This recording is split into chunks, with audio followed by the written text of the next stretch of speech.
Is everybody leaving or what? Steve? Just want to do the icebreaker and get out of here? Yeah. That was pretty good, Will. See you later. Yeah.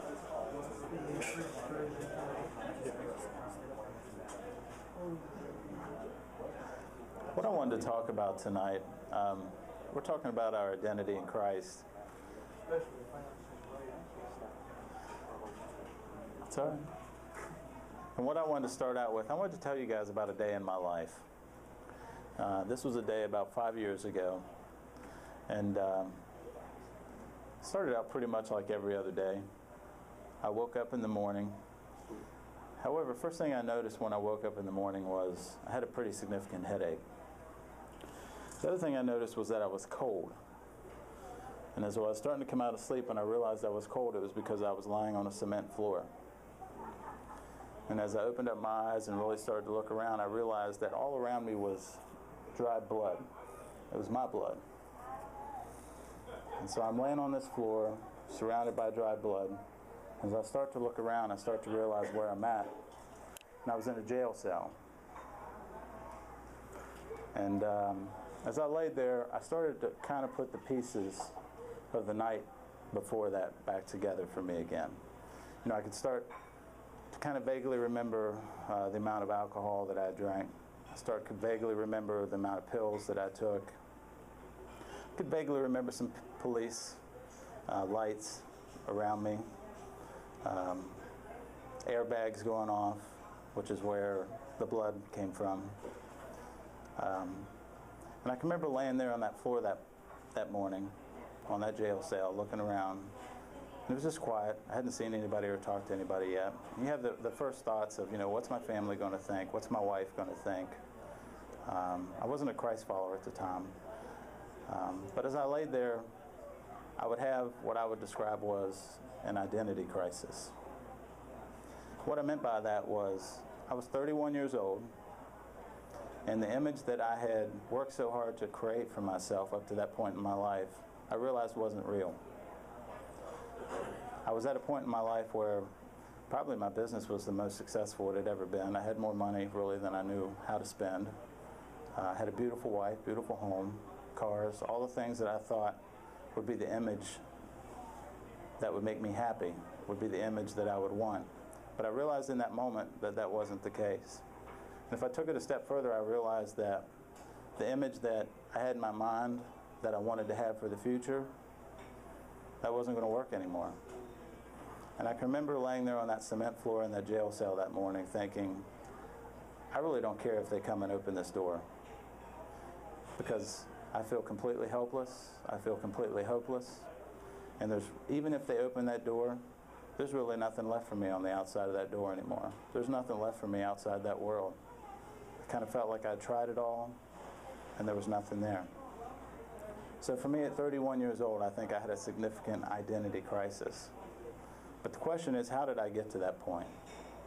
How did I get there?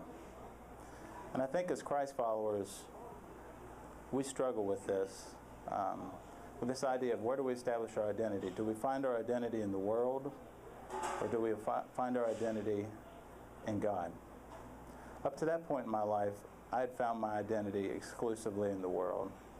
And just to give you some symptomatic analysis of what that actually looks like in your life, the first thing I would say is your identity is, for me anyway, it was largely affected by what other people thought about me or told me about myself. Good and bad examples. I can think of growing up with my parents, and my parents always told me, Will, you're smart. You can do anything you want in your life. And I believed them. And as a result of that, I went out and went to school, and there really wasn't anything that I felt like I couldn't accomplish. But when my ex-wife told me, Will, you're horrible with relationships, you're never going to be able to make a woman happy, immediately afterwards, I was horrible in relationships with women. I really wasn't even good in relationships with other guys as friends. I became the person that she told me that I was. So one of the aspects of seeking your identity in the world is the influence that other people have over who you believe that you are. The other symptom that I noticed about finding my identity in the world was it was largely what I produced. It was largely up to me. My identity was whatever I went out and created it to be. This is a trap. This is a snare. The way this works is if I wanted to be respected, what that meant for me was I had to be better than everyone else. I was very competitive. I had to be better than everyone else because then they would have to respect me. Just based on worldly, whatever you want to compare it to. I had to be better than them to be accepted, to be respected. Now, to be accepted, what that meant was I had to conform to the behaviors of the people that were around me, that I wanted to accept me. And oftentimes that led me to some pretty bad places. We've all done that. Peer pressure got us into some bad situations because we wanted to be accepted. We wanted to be, our identity was to be accepted. And another one was to be loved. For me, if I wanted to be loved, I thought I had to make myself lovable. So what I did was, when I met a woman, I would lie to her, pretend to be somebody I wasn't, to get what I wanted from her. But it was just based on lies. And this idea of finding our identity in the world, those are just some of the symptoms of it. But it is a trap, it is a snare. And the reason is this. First of all, it's completely unstable. When we find our identity in the world, there's no certainty in it. You're always working to go further, and you're always working, struggling, scraping to maintain what you already have. For example, for me, if I walk out of here tonight and my identity is a chiropractor and I have a car accident, I've just lost my identity if I can't move my hands the next day. So my identity is something that's not stable. The other thing about identity is it's based on the fickle opinions of yourself and others. And all the times the people that are giving us opinions about who we are really don't have any kind of understanding about life any more than what we do. Another thing about finding your identity in the world is oftentimes it's based on half-truths or lies. So for example, I have this idea of who I think I am, but I realize that there's a gap in the reality, so I start to make up for it. I start to tell people maybe I make $20,000 more than I did a year. I start to tell people maybe I did things to make myself sound a little bit better. This is the trap of finding your identity in the world. And actually it leads to slavery. There's a quote that I really like from Stephen Covey. I think he summarizes it pretty well. It says, "If my sense of identity lies in my reputation or in the things I have, my life will be a constant state of threat and jeopardy that these possessions may be lost or stolen or devalued. If I'm in the presence of someone of a greater net worth or fame or status, I feel inferior. If I'm in the presence of someone of lesser net worth or fame or status, I feel superior. My sense of self-worth constantly fluctuates. I don't have any sense of consistency or an anchor or a persistent sense of self. I'm constantly trying to protect and ensure my assets, properties, securities, positions, or reputation. This is the slavery that comes from seeking your identity through the world." So what about you guys? Do you ever find yourself comparing yourself to other people? Do you ever find yourself when you get around that guy who seems to be ultra successful in life? Everybody likes him.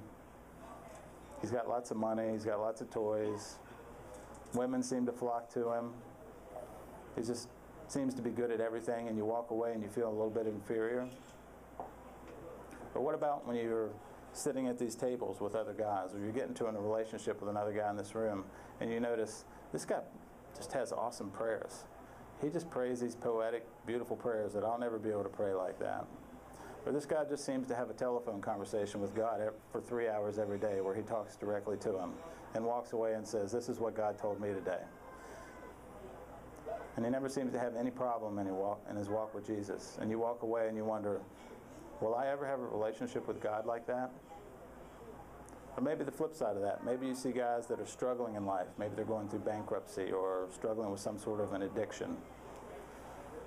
Or maybe their relationship with God is not what you would consider up to par. And you walk away thinking to yourself, that's never ever going to happen to me. And really what you're saying is because I'm better than they are. I'm superior to they are. This is our trap, guys. This is where we find ourselves in slavery to trying to find our personal identity through this world as opposed to God. So what I did was I went to a lot of different websites this week to find secularly